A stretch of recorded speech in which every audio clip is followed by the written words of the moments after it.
స్వాగతం.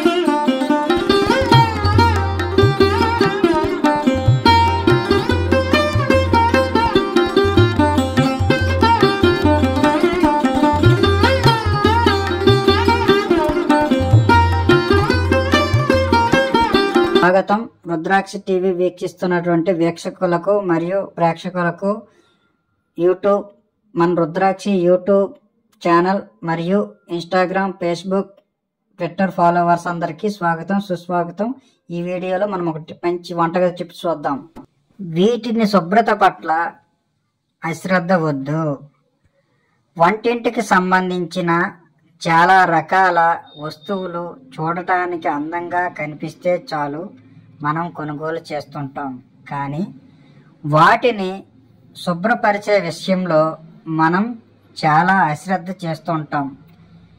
ఇలా అశ్రద్ధ చేసిన వల్ల వాటికి బ్యాక్టీరియా చేరి మన ఆరోగ్యానికి హాని కలుగుతుంది. కనుక దీన్ని తప్పకుండా గమనించగలరు. మనం ప్రతి వస్తువు కూడా, మన వంటింట్లో వాడిన ప్రతి వస్తువు కూడా శుభ్రపరుచుకుంటే మనకి ఎటువంటి హానికరమైన బ్యాక్టీరియా మన వస్తువులపై దరిచేరదు. అప్పుడు మనం ఆ వస్తువులు వాడేటప్పుడు మనకి ఎటువంటి బ్యాక్టీరియా మనకి ఆరోగ్యానికి హాని కలిగించదు. ఒకవేళ శుభ్రపరచని ఎడల వాటికి అనేక రకమైనటువంటి బ్యాక్టీరియాలు చేరి మన ఆరోగ్యానికి దెబ్బతినే అవకాశం ఉంటుంది. కాబట్టి ప్రతి వంటగదిలో ప్రతి ఒక్క వస్తువు కూడా శుభ్రం చేసుకోవడం చాలా ప్రధాన ముఖ్యమైన మార్గం. వంటింటికి సంబంధించిన చాలా వస్తువులు ఉంటాయి. చాలా రకాల వస్తువులు చూడటానికి అందంగా కనిపిస్తే చాలు కొనుగోలు చేస్తాం. కానీ కూరగాయలు తరిగే కత్తులు, పొట్టు తీసే పీలర్లు, కొబ్బరి తురిమే గిన్నెలు, చెక్కతో చేసిన సామాగ్రి శుభ్రత విషయంలో నిర్లక్ష్యంగా వ్యవహరిస్తూ ఉంటాం. అయితే ఇలా చేయడం మంచిది కాదు. కొన్నిసార్లు మాంసాహార పదార్థాలను కోసిన తరువాత అదే చాకును శుభ్రం చేయకుండా కూరగాయలు, పండ్లు తరమడానికి ఉపయోగిస్తాం. చెక్క వస్తువులను ఉపయోగించాక అలా కడిగి పక్కన పెట్టేస్తాం.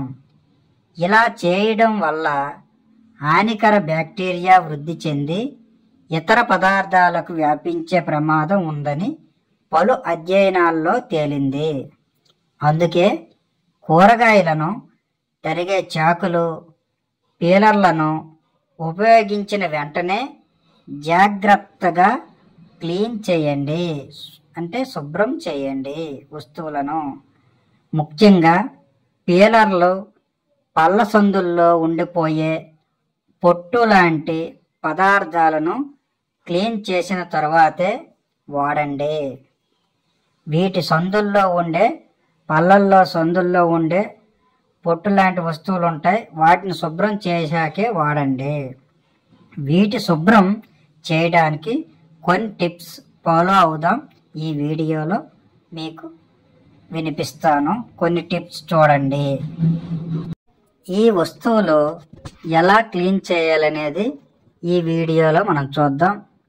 క్లీనింగ్ టిప్స్ మీకోసం.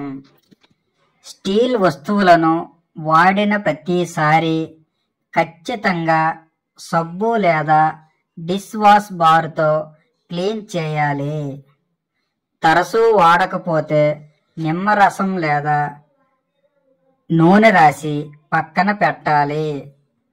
చెక్క వస్తువులపై పదార్థాలకు సంబంధించిన జిడ్డు మరకలు తొలగిపోవాలంటే వెనిగర్ నీళ్లు సమపాలతో తీసుకొని రాత్రంతా అందులో నానబెట్టాలి. చెక్క వస్తువులపై పదార్థాలకు సంబంధించిన జిడ్డు మరకలు తొలగిపోవాలంటే వెనిగర్ నీళ్లు సమపాలలో తీసుకొని రాత్రంతా అందులో నానబెట్టాలి. ఉదయాన్నే సాధారణ నీటితో శుభ్రం చేసి పొడి వస్త్రంతో తుడిస్తే సరిపోతుంది. చెక్క పాత్రలు గరిటెలు పగుళ్ళు రాకుండా ఉండాలంటే వాటిని అప్పుడప్పుడు కండిషనింగ్ చేసి కడిగి ఎండబెట్టాలి. తరువాత వంట నూనెలో మెత్తని వస్త్రాన్ని ముంచి తొడవాలి. ఎలక్ట్రిక్ డిష్ వాషర్తో కత్తి, పీలర్ వంటి పదునైన వస్తువులను వేయకూడదు. దీనివల్ల ఇతర గిన్నెలకు గీతలు పడే అవకాశం ఉంది. కత్తులు, పీలర్ల వంటి పదునైన వస్తువులను కిచెన్లో ఇతర వస్తువులతో కలిపి ఉంచొద్దు. దీనివల్ల అవి తొందరగా పాడవడంతో పాటు వాటికి ఉండే పదును వల్ల మనకు గాయాలయ్యే అవకాశం ఉంది. వీటి కోసం మార్కెట్లో ప్రత్యేక అరలు దొరుకుతున్నాయి. వీటిలో శుభ్రపరచడం చాలా మంచిది. ఇదండి వంటగది టిప్స్. తప్పకుండా మనం వంటగదిలో ప్రతి ఒక్క వస్తువు, వాడిన వస్తువు కూడా మంచిగా శుభ్రపరచుకోవడం చాలా ముఖ్యం మన ఆరోగ్యానికి. థ్యాంక్ యూ అండి. కొత్తగా ఎవరైనా సబ్స్క్రైబర్ చేసుకోకపోతే సబ్స్క్రైబర్ చేసుకోండి. బెల్ అనే ఆప్షన్ నొక్కండి. బెల్ సింబల్ నొక్కిన తర్వాత ఆల్ అనే ఆప్షన్ నొక్కండి. లైక్ చేయండి, షేర్ చేయండి, కామెంట్ చేయండి.